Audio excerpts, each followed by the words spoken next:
What happens when we combine psychedelics with weed? As crazy and radical as this might sound, it does depend on who you are. For real though, there's so many variables that this is kind of difficult to talk about, but we're still gonna try. Before we get started, I want to quickly say that I'm not promoting the use of any drugs in any way. We're only here to educate you on the effects of this common combo, and I'll throw in some jokes that you hopefully stick around, like the peak of the trip when Mary Jane walks in. When I said it's different for everyone, I really wasn't kidding. There tends to be two opposite effects that people get from this combo, but bear in mind that even if you fit right into one of the groups I'm going to talk about, that doesn't necessarily mean you experience those effects. Usually weed either makes a trip more intense or it makes a trip less intense, and likely the biggest factor in determining which one you get is how much weed you take when you're not tripping. For most people, weed is going to amplify everything more than Mr. Beast's microphones. Those of you who don't smoke weed every day or too often, you probably don't have much of a tolerance, and you're also probably not using weed to reduce anxiety. In fact, if anything, most of you might find weed to be quite intense and anxiety-inducing.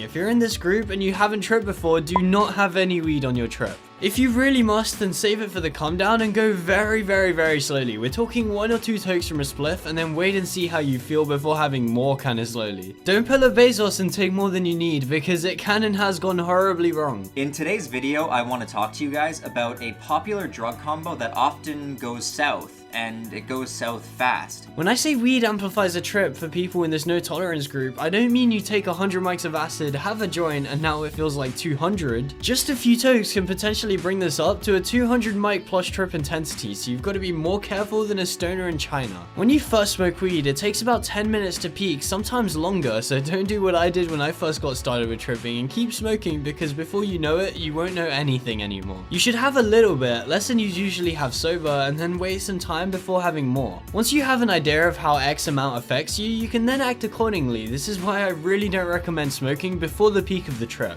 X amount isn't going to affect you the same every time though, it's going to change with each trip you have, so one more time for the people in the back, go very slowly each time unless you're a really experienced psychonaut and you know what you're getting into. So what's the difference between taking a higher dose and using weed to get to that same higher dose intensity? In my experience, weed adds its own dimension to the trip. There's a different vibe or atmosphere with weed versus just taking a higher dose. Whilst I personally find it tends to make the experience a lot more euphoric and profound, it might also come with more confusion and anxiety as well. When you take a psychedelic by itself, it typically feels quite clean, and adding weed tends to make things feel a bit more fuzzy and hazy. Even though the intensity goes up, you might lose some of the clarity. What I love about weed when tripping though is just how much control it gives you, or rather takes away, but it basically gives you the ability to choose how intense your trip is as you go along. Just remember that you can always smoke more, but you can never smoke less. I love being able to take 200 mics of acid and then take an hour to get myself comfortable with the peak before bringing the trip to 400 mics intensity. If I had just taken 400 mics straight away, I'd be in for a 400 mic come up and ride, and there's nothing I can do to stop it other than take a trip killer. On 200 mics, if I feel overwhelmed, I can just choose not to smoke, or I can wait another hour or two until I feel comfortable taking it higher. Though it's also worth noting that if you're tripping for personal growth, weed has some pros and cons to consider. For example, if you woke up more tired the next day because you were high the night before, that might kill a lot of your momentum from the trip, which could prevent you from achieving all the awesome things you thought about and planned. Though on the other side, by making your trip more intense, profound, and deep, I can pretty confidently say that weed has the potential to take your trip to a whole other level in all areas, including personal growth.